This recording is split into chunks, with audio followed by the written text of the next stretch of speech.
आपने कश्मीर की महिला सुरक्षा की मतलब महिला की हत्या हुई इस पे मुझे एक बात याद अभी आ रही है। अभी मुद्दा बहुत ही ज्यादा चल रहा है धर्मांतरण का लेकर के कश्मीर में।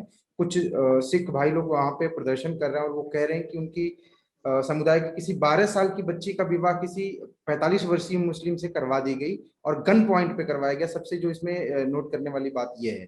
और ऐसा ही एक मामला यूपी में आया था जहां पे कुछ धर्मांतरित करने वाले लोग गिरफ्तार हुए थे और उनके तार आईएसआई से जुड़े थे। तो मैं आपसे जानना चाहूंगा कि ये जो पाकिस्तान है, हर मोर्चे पे भारत से मात खाने के बाद क्या अब ये एक नया तरीके का मोर्चा खोल रहा है? क्या ये अब धर्मांतरण और वो भी जबरन धर्मांतरण करके भारत के अंदर एक कुछ गृह युद्ध जैसी स्थिति उत्पन्न करना चाहता है? सौरभ, मैं आपको बताता चलूं, पहली बात तो ये नया नहीं है। ये जी धर्मांतरण वाला मामला जो है ना, कन्वर्जन, ये नया नहीं है। मैं यूपी की बात नहीं करूंगा, यूपी के बारे में, यूपी में रहता जरूर हूं, लेकिन मुझे यूपी के बारे में नॉलेज नहीं है। ठीक है, आप कभी पाकिस्तान के बारे में बात करिएगा, तब मैं पाकिस्तान के बारे में 2 घंटे बोल सकता हूँ, यूपी के बारे में 2 मिनट शायद ना बोल पाऊँ। जी मेरा इंटरेस्ट वहां का है। मैं आपको बताता हूँ। जब पंडितों को निकाला गया था ना वहां से, जब जेनोसाइड हुआ था, जी जब उनकी मास किलिंग हुई थी, मास रेप हुए थे कश्मीरी पंडितों का, तो मस्जिदों से बोला गया था, रलिव गलिव चलिव, या तो तुम यहां पे रह जाओ धर्मांतरण करके, ठीक है, या जी तो तुम यहां से चले जाओ, या फिर हम तुम्हें मार देंगे। मार देंगे। और अगर तुम जाते हो तो अपनी बहन बेटियों, अपनी बीवियों को हमारे लिए छोड़ के यहां पे जाओ। ये मस्जिदों के लाउड स्पीकर से कश्मीर में रलिव गलिव चलिव, ये 3 वर्ड हैं जो हर कश्मीरी पंडित से आप पूछिए, उसके कान में आज भी गूंजते हैं। और जो बाद में पैदा हुए थे 90 की दशक में कश्मीर से निकलने के बाद, वो चाहे जम्मू के रेफ्यूजी कैंप में पैदा हुए हों, दिल्ली में पैदा हुए हों, अमेरिका में पैदा हुए हों, कोई ऐसा कश्मीरी बच्चा नहीं है जिसको रलिव गलिव चलिव का मतलब नहीं पता। मतलब सिर्फ उसका कश्मीरी में मतलब की बात नहीं कर रहा, जी उसका असल में मतलब क्या है, उनके ऊपर, कश्मीरी पंडित कम्युनिटी के ऊपर एक कैसे चलाया गया था ये हथियार की तरह। तो पाकिस्तान ने क्या वेपनाइजेशन ऑफ इस्लाम करा है, एक मजहब को हथियार बना दिया, राइट। ये पाकिस्तान ने करा है। ये सिर्फ यहां पे नहीं है कि कश्मीर में, ये वही चीज इन्होंने नानकाना साहिब जो पाकिस्तान में है, जो सिखों का सबसे ज्यादा, जो जहां पे गुरु नानक देव जी पैदा हुए थे नानकाना साहब में, और वहां पे जी नानकाना साहब का करतारपुर जो कहते हैं एरिया, करतार जी वहां पे, हाँ, वहां का जो हेड ग्रंथी था, उसकी बेटी को किडनैप करके मुसलमान बना दिया था ना इन लोगों ने, तो पाकिस्तान में। तो ये मजहब को पिछले साल, मेरा कहने का मतलब है 2019-2020 की बात कर रहा हूँ, 2019-2020 का जो साल था, उसमें 1,000 से ज्यादा हिंदू और सिख लड़कियों को पाकिस्तान में जबरन पकड़ के कन्वर्ट कर दिया था।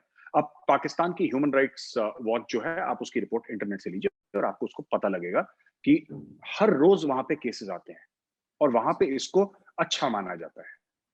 वहां पे अच्छा माना जाता है कि आपने 12 साल की लड़की को पकड़ के उसका धर्मांतरण कर दिया, उसके साथ बलात्कार करा, रेप करा, तो आपको, ये आपने कोई अच्छा काम करा है।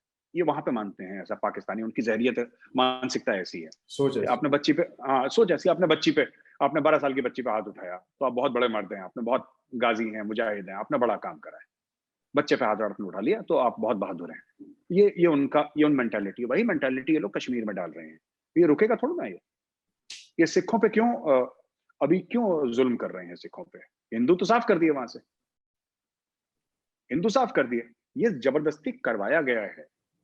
ये पाकिस्तान मैसेज पास कर रहा है, ये पाकिस्तान संकेत दे रहा है कि हम ये भी कर सकते हैं, अफरा तफरी मचाने के लिए, दो कम्युनिटीज के बीच में लड़ाई डिस्प्यूट करवाने पैदा के कर। लिए, डिस्प्यूट पैदा करने के लिए। सबसे बड़ा डिस्प्यूट क्या, बेचारे सिख मुट्ठी भर तो सिख हैं, क्या डिस्प्यूट करेंगे यार वो, क्या कर लेंगे डिस्प्यूट।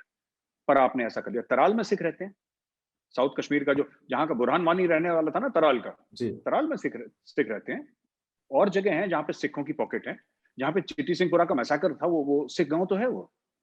तो ये सब है। ये कश्मीर की आपने धर्मांतरण की बात करी, ये एक साइकोलॉजिकल पॉलिटिकल टूल है, एक कम्युनिटी को ऑपरेस करने का। यहां पे हम सिखों की बात कर रहे हैं, उनको ऑपरेस करने का, उनको दबाने का, उनको झुकाने का।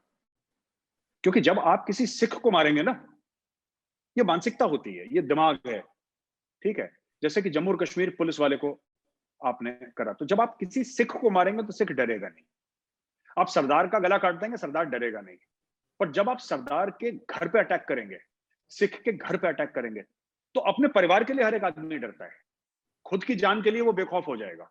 वो कहेगा मुझे मार दो, मुझे कोई डर नहीं तुमसे, क्योंकि मौत के साए के तले तो जी रहे हैं ना इतने सालों से, जी कश्मीर में नहीं जी रहे। बिल्कुल जी रहे। हाँ, फिर वो तो भागे नहीं, वो तो लड़ रहे हैं इससे कभी भी वहां पे।